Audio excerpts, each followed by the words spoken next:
Hello student, ધોરણ 9 Gujarati medium, chapter number 5.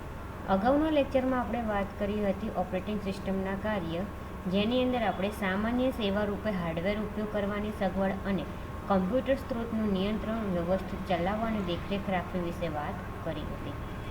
આજે આપણે વાત કરીશું મલ્ટીપ્રોસેસર સિસ્ટમનો કારભાર, પ્રોગ્રામનો અમલ ચાલુ કરવો અને બંધ કરવો, મેમરી એક્સેસનું નિયંત્રણ, એક જ સમયે અનેક ઉપયોગકર્તાઓને સેવા આપવી વગેરે વગેરે. બરાબર, તો પહેલાં આપણે વાત કરીએ મલ્ટીપ્રોસેસર સિસ્ટમનો કારભાર. કે કોમ્પ્યુટર સિસ્ટમમાં એક કરતાં વધુ પ્રોસેસર પણ હોઈ શકે. જે કમ્પ્યુટર સિસ્ટમમાં એક કરતાં વધારે પ્રોસેસર હોય તેને મલ્ટીપ્રોસેસર સિસ્ટમ કહેવામાં આવે છે. ફક્ત એક જ પ્રોસેસર ધરાવતી કમ્પ્યુટર સિસ્ટમ કરતાં વધારે પ્રોસેસર ધરાવતી સિસ્ટમની ઓપરેટિંગ સિસ્ટમ ઘણી અટપટી હોય છે. દરેક પ્રોગ્રામના અમલ માટે કયું પ્રોસેસર વાપરવું તેનું સંચાલન પણ ઓપરેટિંગ સિસ્ટમ કરે છે. મલ્ટીપ્રોસેસર સિસ્ટમ એટલે કે એક કોમ્પ્યુટર હોય, બરાબર, પણ એક કોમ્પ્યુટર સિસ્ટમની અંદર બે સીપીયુ હોય, બે પ્રોસેસર એટલે સીપીયુ. હવે અત્યાર સુધી તમે જોયું હશે એમાં તો કેવું હશે, એક જ મોનિટર હોય, એક જ સીપીયુ હોય, એક જ કીબોર્ડ અને એક જ માઉસ હોય. તો અહીંયા તમને એવું કહે છે કે એક જ જે કોમ્પ્યુટર હોય એ કોમ્પ્યુટરની અંદર સીપીયુ બે હોય, બરાબર, અથવા એના કરતાં વધારે હોય, કે બે કે એના કરતાં વધારે સીપીયુ હોય, તેને મલ્ટીપ્રોસેસર સિસ્ટમ કહેવામાં આવે છે. તો એની અંદર જે કામ કરવું હોય, કામ ઘણું અટપટું થાય, કેમ કે કયા પ્રોગ્રામમાં કઈ સિસ્ટમ વાપરવી અને કયું સીપીયુ આવે એ આપણને ખબર પડે નહીં, બરાબર. તો એ દરેક જે પ્રોગ્રામ આપણે અમલ કરવો હોય એની અંદર, તો એની અંદર આપણે ઓપરેટિંગ સિસ્ટમ કઈ રીતે વાપરવી એનો ઉપયોગ કરી શકાય. પછી છે પ્રોગ્રામનો અમલ ચાલુ કરવો અને બંધ કરવો. તો જ્યારે કમ્પ્યુટર ચાલુ કરવામાં આવે છે ત્યારે શરૂઆતમાં ફક્ત ઓપરેટિંગ સિસ્ટમ કાર્યરત થાય છે. ઓપરેટિંગ સિસ્ટમ આખી કમ્પ્યુટર સિસ્ટમનું સંપૂર્ણ નિયંત્રણ લઈ લે છે અને તે એક વિશિષ્ટ પ્રોગ્રામનો પણ અમલ કરે છે, જેને સેલ કહેવામાં આવે છે. આ સેલ કોમ્પ્યુટર સિસ્ટમ વાપરવા માટેનો યુઝર ઇન્ટરફેસ પૂરો પાડે છે. ઉપયોગકર્તા શું કરવા ઈચ્છે છે તે જણાવવાની યુઝર ઇન્ટરફેસ છૂટ આપે છે. ઉપયોગકર્તા શું કાર્ય કરવા ઈચ્છે છે તે માંગણીને સ્વીકાર કરે છે અને આ માંગણીઓને પરિપૂર્ણ કરવા માટે પ્રક્રિયા શરૂ કરે છે. આ માંગણી પાર પાડવા માટે જો પ્રોગ્રામ ચાલુ કરવાની જરૂર હોય તો તે કરવા માટે ઓપરેટિંગ સિસ્ટમને જાણ કરે છે. સિસ્ટમ ઉપર ઓપરેટિંગ સિસ્ટમનું પૂર્ણ નિયંત્રણ હોવાથી કેવળ ઓપરેટિંગ સિસ્ટમ જ પ્રોગ્રામને ચાલુ કે બંધ કરી શકે છે. એટલે કે હવે આપણે વાત કરીએ પ્રોગ્રામનો અમલ ચાલુ કરવો અને બંધ કરવો. તો આપણે ખબર છે કે જ્યારે કોમ્પ્યુટર ચાલુ કરવામાં આવે ત્યારે શરૂઆતમાં શું થાય, ખાલી ઓપરેટિંગ સિસ્ટમ જ ચાલુ થાય છે. તો જ્યારે ઓપરેટિંગ સિસ્ટમ ચાલુ થાય છે ત્યારે આખા કોમ્પ્યુટરનું જે સિસ્ટમનું જે નિયંત્રણ હોય છે પણ લઈ લે ઓપરેટિંગ સિસ્ટમ. તો ત્યારે એ શું કરશે, એક વિશિષ્ટ પ્રોગ્રામનો અમલ કરે છે જેને સેલ કહેવામાં આવે છે. તો જે સેલ છે એ કોમ્પ્યુટર સિસ્ટમ વાપરવા માટે આપણને યુઝર ઇન્ટરફેસ પૂરું પાડે છે. એટલે કે જે યુઝર હોય એને શું કરવું છે કોમ્પ્યુટરની અંદર એ તમને ત્યાં એની માગણી સ્વીકાર કરે છે અને એની જે માંગણીઓ હોય, બરાબર, ધારો કે તમારે શું કરવું છે કોમ્પ્યુટરની અંદર એ તમે કોમ્પ્યુટરને સૂચના આપો એટલે એ પ્રમાણે તમને અમલ કરવા કહેશે. એટલે કે ધારો કે તમે માઉસની અંદર કોઈ કી દબાઈ હોય, બરાબર, માઉસની કોઈ કી દબાઈ હોય કે કીબોર્ડમાં કંઈ દબાયું હોય કે કોઈ ટચ પેનલ ઉપરનો સ્પર્શ કર્યો હોય વગેરે, બરાબર. જેવી રીતે આપણે ખબર છે કે આપણે કદાચ કોમ્પ્યુટર ચાલુ કરીએ તો આપણે ઘણી બધી જગ્યાએ કીબોર્ડમાં ક્યાંય ને ક્યાંય અડીએ કે માઉસને ક્યાંય ને ક્યાંય અડીએ તો ક્યાંય ક્લિક થઈ જાય, બરાબર, એની વાત છે. તો સિસ્ટમ ઉપર ઓપરેટિંગ સિસ્ટમનું પૂર્ણ નિયંત્રણ હોવાથી ઓપરેટિંગ સિસ્ટમ જ પ્રોગ્રામને ચાલુ કે બંધ કરી શકે છે. એટલે કે આખી જે સિસ્ટમ છે એની ઉપર ઓપરેટિંગ સિસ્ટમનું જ નિયંત્રણ હોય છે. એટલે એની અંદર તમારે પ્રોગ્રામ ચાલુ કે બંધ કરવું એ બધું શેના દ્વારા થઈ શકે છે, ઓપરેટિંગ સિસ્ટમ દ્વારા થઈ શકે છે. પછી છે મેમરી એક્સેસનું નિયંત્રણ.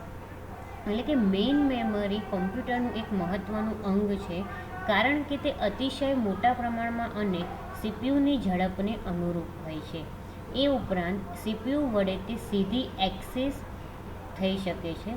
જે પ્રોગ્રામનો અમલ કરવાનો છે તે અને જે ડેટાનો સીધો ઉપયોગ થઈ શકે તેમ ન હોય પણ ગણતરી કરીને ઉપયોગમાં લેવાના હોય તે ડેટા મેઇન મેમરીમાં હોવા જરૂરી છે.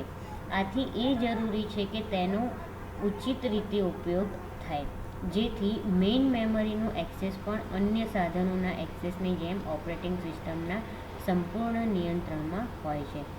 કોઈ પ્રક્રિયા દરમિયાન મેઇન મેમરીમાંથી કેટલીક મેમરીની જરૂર હોય કે વપરાયેલી મેમરી મુક્ત કરવાની હોય તો તે માટે ઓપરેટિંગ સિસ્ટમને માગણી કરવી પડે છે અને ઓપરેટિંગ સિસ્ટમ દ્વારા ન ફાળવાયેલ મેમરીને કોઈ પ્રક્રિયા એક્સેસ પણ કરી શકતી નથી. આને મેમરીનું રક્ષણ કહેવામાં આવે છે.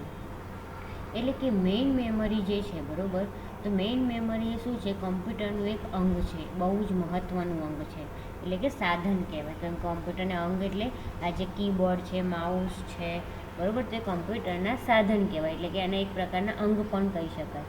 તો જે મેમરી છે એ સીપીયુની અંદર બહુ જ મોટા પ્રમાણમાં યુઝ થતી હોય છે, કેમ કે ઝડપથી કામ કરે છે.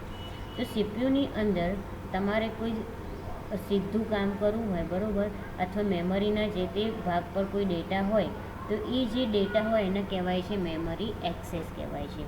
તો જ્યારે તમારે પ્રોગ્રામનો અમલ કરવાનો હોય કે ડેટાનો સીધો ઉપયોગ થઈ શકે કે ના થઈ શકે એવું હોય, કે કોઈ પણ ડેટા તમારે ગણતરીના હોય, બરાબર, તમારે ઉપયોગમાં લેવાના હોય, તો એ બધા જે ડેટાને એવું હોય એ તમારા મેઇન મેમરીમાં હોવું જરૂરી છે.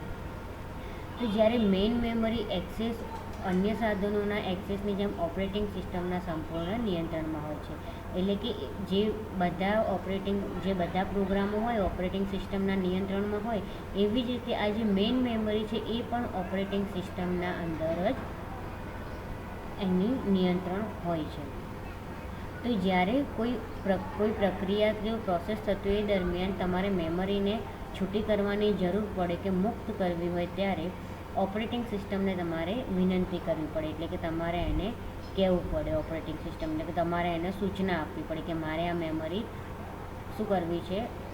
દૂર કરવી છે, બરાબર, એટલે કે મુક્ત કર. આપણે કેમ રિફ્રેશ કરીએ, તો રિફ્રેશ કરવા માટે આપણે રાઈટ ક્લિક કરીને રિફ્રેશ ઉપર ક્લિક આપીએ, એવી રીતે, બરાબર. પછી છે એક જ સમયે અનેક ઉપયોગકર્તાઓને સેવા આપવી. તો કમ્પ્યુટરનો ઉપયોગ ફક્ત એક જ ઉપયોગકર્તા કરી શકે, એટલે કે સિંગલ યુઝર સિસ્ટમ, અથવા એક સાથે અનેક ઉપયોગકર્તા કરી શકે, જેને મલ્ટી યુઝર સિસ્ટમ કહેવાય. તો તે પ્રકારની ઓપરેટિંગ સિસ્ટમની રચના કરી શકાય છે. મલ્ટી યુઝર ઓપરેટિંગ સિસ્ટમમાં એ શક્ય છે કે એક જ કમ્પ્યુટર, એટલે કે જેને સામાન્ય રીતે સર્વર કહેવામાં આવે છે, એની ઉપર એક સાથે અનેક વ્યક્તિઓ પ્રોગ્રામ્સનો અમલ કરતા હોય અને કીબોર્ડ, માઉસ તથા મોનિટર ધરાવતા ટર્મિનલ ઉપર તેઓ ઇનપુટ આઉટપુટની ક્રિયા કરતા હોય છે. તો જ્યારે બધા ઉપયોગકર્તાઓને તેમની જરૂરિયાત પ્રમાણેનું શક્તિશાળી કમ્પ્યુટર પૂરું પાડવામાં આવ્યું ન હોય, તે સમયે મલ્ટી યુઝર ઓપરેટિંગ સિસ્ટમ ઉપયોગી બને છે અને વ્યક્તિઓ એક શક્તિશાળી કમ્પ્યુટર સહિયારું વાપરી શકે છે. એટલે કે અહીંયા તમને શું કીધું છે? એક જ સમયે અનેક ઉપયોગકર્તાઓને સેવા આપવી.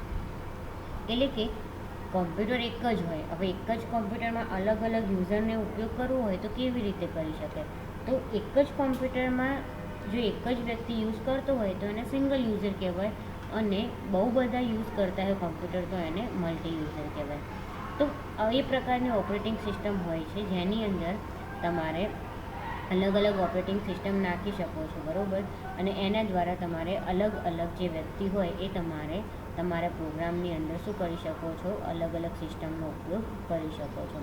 તો જ્યારે અનેક વ્યક્તિઓ પ્રોગ્રામ્સનો અમલ કરતા હોય, બરાબર, એટલે કે એક કોમ્પ્યુટર ઉપર બધા અલગ અલગ વ્યક્તિ હોય, એ બધા એકી સાથે જો પ્રોગ્રામનો અમલ કરે, ત્યારે કીબોર્ડ, માઉસ, મોનિટર, ટર્મિનલ એ બધા જે છે એની ઉપર ઇનપુટ અને આઉટપુટની ક્રિયા થતી હોય છે. તો જ્યારે બધા જ ઉપયોગ કરતા એમની જરૂરિયાત પ્રમાણે એમને શું છે કોમ્પ્યુટર પૂરું પાડવામાં ના આવે, કેમ કે અત્યારે તો શું બધાને ઘરે ઘરે કોમ્પ્યુટર છે, પણ કોઈ જગ્યાએ એવું બને કે કોમ્પ્યુટરની કિંમત મોટી હોય. જ્યારે પહેલાં જે કોમ્પ્યુટર હતા, જ્યારે નવા શરૂમાં આવ્યા ત્યારે, તે વખતે કોમ્પ્યુટરની કિંમત વધારે હતી, તો બધા એકી સાથે અફોર્ડ ના કરી શકે, બરાબર. તો એના માટે એ મલ્ટી યુઝર ઓપરેટિંગ સિસ્ટમ બનાવી, બરાબર, એટલે કે બધા જે વ્યક્તિ હોય એ બધા વ્યક્તિ એક જ કોમ્પ્યુટર ઉપર અલગ અલગ વસ્તુઓ બધી યુઝ કરી શકે. તો કેન્દ્રીય સંચાલન અને સહિયારા સાધનોનો ઉપયોગ એટલે કે દાખલા તરીકે ફાઇલ જેવા વિશેષ લાભ પણ મલ્ટી યુઝર સિસ્ટમ પૂરા પાડે છે. દૂરના કોઈ એકાંત સ્થળે રહેલી વ્યક્તિ ઇન્ટરનેટ ઉપર વિશ્વના કોઈ ખૂબ દૂરના ખૂણામાં રહેલા કમ્પ્યુટરનો પણ ઉપયોગ કરે છે. આ રીત ખૂબ મોટા સંસ્થાના મુસાફરી કરતા કર્મચારીઓને તેનું કાર્ય કરવા માટે દુનિયાની કોઈ પણ જગ્યાએથી પોતાના કમ્પ્યુટરનો ઉપયોગ કરવાનું શક્ય બનાવે છે. આ ઉપરાંત મુસાફરી કરીને બિનજરૂરી સમય બગાડ્યા વગર ટેકનિકલ મદદ પૂરી પાડતા સંસ્થાના કર્મચારીઓને જુદી જુદી જગ્યાઓની ઓફિસમાં રહેલા કમ્પ્યુટરનો ઉપયોગ કરીને સમસ્યાઓનું નિદાન અને ઉકેલ લાવવા સમર્થ બનાવે છે.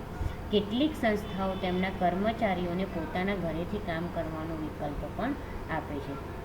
એટલે કે જો કેન્દ્રીય સંચાલન જે છે બરાબર, હવે એ વખત બધા જે સાધનો હોય બરાબર કે મલ્ટી યુઝર જે સિસ્ટમ પૂરું પાડે છે, હવે એવું થાય કે કોઈ અલગ જગ્યાએ એ કોઈ એક વ્યક્તિ રહેતું હોય બરાબર, એક બાજુ કંઈ દુનિયાના ખૂણામાં રહેતું હોય, હવે એને વ્યક્તિ તમે કોમ્પ્યુટરનો ઉપયોગ કરી હોય, કેમ કે અત્યારે તો શું બધાની જોડે લેપટોપ હોય કે ડેસ્કટોપ કોમ્પ્યુટર હોય, તો પોતાના ઘરે રહીને પણ યુઝ કરી શકે છે, અથવા કે આવતા જતાં બી લેપટોપ હોય કે ટેબ્લેટ હોય તો એની અંદર પણ એ શું કરી શકે છે, કોમ્પ્યુટરનો ઉપયોગ કરી શકે. લેપટોપ હોય તો લેપટોપનો ઉપયોગ કરી શકે છે બરાબર.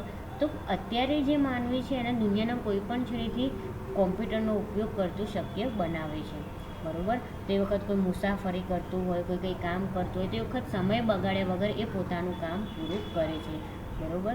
તો જે એ સંસ્થા માટે કામ કરતા હોય, એટલે કોઈ ઓફિસ માટે કામ, કોઈ કંપની માટે કામ કરતા હોય બરાબર, તો એ શું કરશે, એમના જે ઓફિસમાં જે કોમ્પ્યુટરનો ઉપયોગ, હવે બધાને કોમ્પ્યુટર એક એક આપે બરાબર, તો એ લોકોને કેટલા બધા કોમ્પ્યુટર જોઈએ, તો ઘણાને એવો પણ વિકલ્પ પૂરો પાડવામાં આવે છે, કદાચ જેના જોડે લેપટોપ હોય કે એવું હોય તો એ ઘરે બેઠા બેઠા પણ કામ કરી શકે છે, એટલે કે વર્ક ફ્રોમ હોમ બરાબર. તો આ લેક્ચરમાં આટલું જ, બાકીનું આપણે પછીના લેક્ચરમાં જોઈએ.